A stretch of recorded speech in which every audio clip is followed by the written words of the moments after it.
100 FM, The Pike, and Greta Van Fleet and Highway Song at 7:33. Joining us right now on the air is Jordan Lavallee-Smotherman, your coach, your GM for your Worcester Railers, who just got back from a road trip. How long was that road trip, Jordan? Was that like 12 days? I think? Too long. It was 12 days, yeah.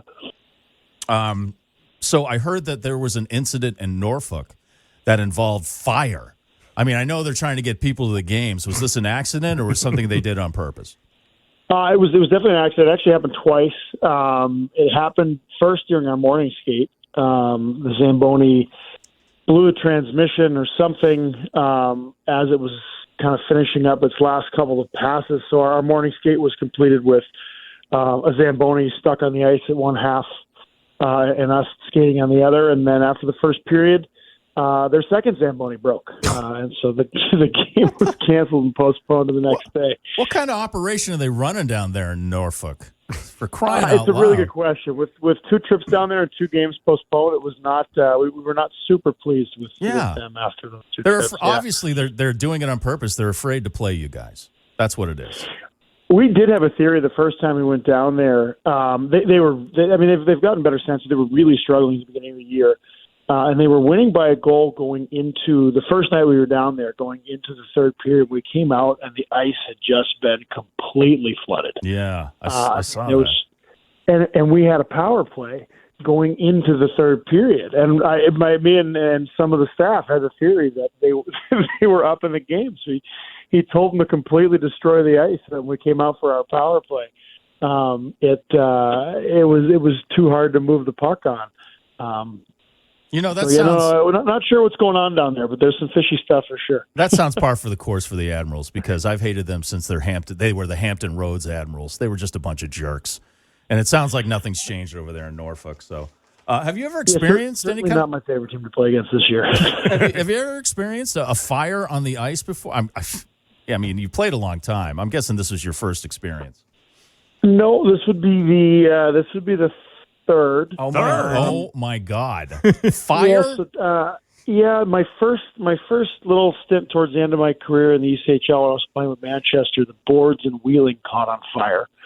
They ended up getting that under control. They didn't have to postpone the game or anything. It was a small fire. What was somebody smoking? How do the boards catch on fire? If I remember correctly, they had some like LED advertisement.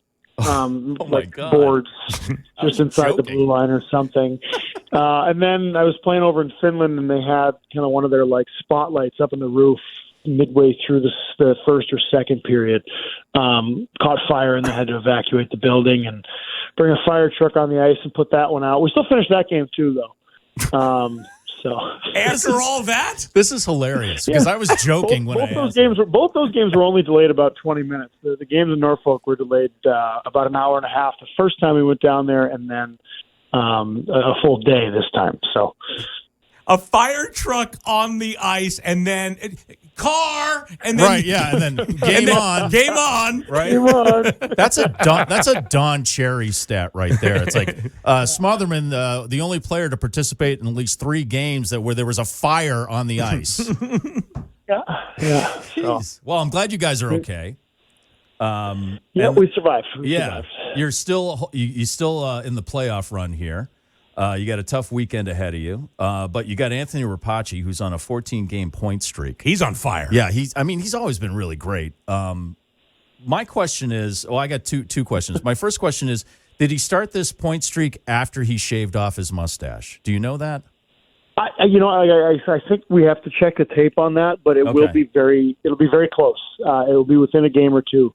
Of when that streak started, but man, was he on fire through the whole month of February? There, it was nuts. Yeah, he's amazing. Yeah, well, Josh Dolan from the Breaking the Ice podcast that I do with him, we nicknamed him the Flying Mustache because he had such a great mustache. I mean, he could carry a mustache, and so now I'm wondering, he carried it well. Oh yeah, he looked good. And then my second thing is, I think this 14-game point streak is kind of skewed because. Does Anthony Repaci spend more time on the ice than every other player on the team? It seems like he never goes to the bench. He's a ball of energy. Yeah, he is. He's a workhorse. I think you would think that just based on the amount of involvement he has when he is on the ice. Right. Yeah. When he's out there, he's always in the mix, especially as of late. He works and plays so well and so hard without the puck, so that even when he doesn't have the puck on his stick, you still notice him. Yeah. He probably plays on average somewhere in like the 19 to 21 minute range, which is a lot for hockey for a forward. But I mean, with the amount of guys that we've had lately, we've played some games. We had 8 defensemen in our lineup on Sunday, and nine natural forwards. So it's not uncommon in this league to see forwards play that much. Okay. So the Worcester Railers are going to be playing this Friday night and Saturday night at the DCU Center on a fresh sheet of ice because they had to clean up the dirt from the rodeo, Right. from the PBR and the monster trucks. And Saturday night, you got Lee Greenwood going to be singing "God Bless the USA," and then he's going to perform it off the rails across the street after the game. And you've got the 2013 Red Sox World Series trophy going to be at the game for Woo Sox night. That's awesome. How old were you in 2013, Jordan? 2013? I was not that young. 10 years I would have been, 2013, how old? That would have been 26, 27, something like that. Where were you playing at that time? Can you remember? Because you've played all over the world. 2013, I would have been in Sweden. I would have been playing in the SHL over in Sweden. And were you following the Red Sox World Series runs everywhere you played? Those games were very late in the middle of the night, but I was very avid in checking them first thing in the morning.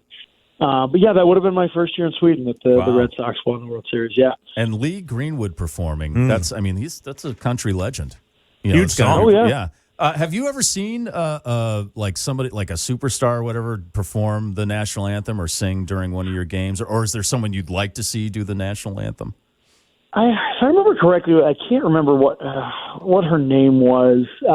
We played an outdoor game in Syracuse in the American League in 2009-10, and they had some up-and-coming young pop star that came and sang. I think Jessie J or something. I can't. Jessie J's pretty something good. Along those lines. I think that's who it was. It could have been somebody else. Okay. But that would be the closest. Somebody I'd want to see. I mean, the anthem that always stands out to me that I think would be a really cool one to have seen live would have been the Hendrix guitar solo anthem. Oh, for sure. Maybe we could get somebody like that would be unreal. Maybe we can get Zach Wilde to come in and do the anthem. That would be pretty awesome. Something like that would be pretty badass and fun. Yeah. Well, we're looking forward to seeing you guys this weekend at the DCU Center. Friday, you got the 2, 3, 4, 5 deal there, the popcorn, sodas, nachos. Then Saturday, as Adam mentioned, it's Woo Sox night. They got the 2013 Red Sox champion World Series trophy there. So it's a big weekend over at the DCU Center, and so we're going to look forward to seeing you back home. Before you go, we've been talking about this all morning, and I'm curious, Jay Smoothie, because I know you love music. We've been talking about albums we can still listen to, like that we've been hearing all our lives, and not skip any songs. Albums we can still listen to all the way through. Does an album come to mind to you? There's probably. I mean, I had a couple. So the Green Day Dookie album is one that stands out. Yeah, Adam mentioned that too. Yeah. Offspring Smash was another one. Wow. Okay. And then actually, I think it's the Greta Van Fleet, Age of Man. You guys were saying that you just finished up playing one of their songs. Yeah, that was another one that popped in that I can definitely listen to all the way through. Wow. So there are a few, yeah. Good choices. Jay Smoothie, knows his music. Jordan Lavallee-Smotherman. Good taste. Awesome. All right. I wasn't the only 35-year-old locker room DJ in the ECHL last year for no reason. So.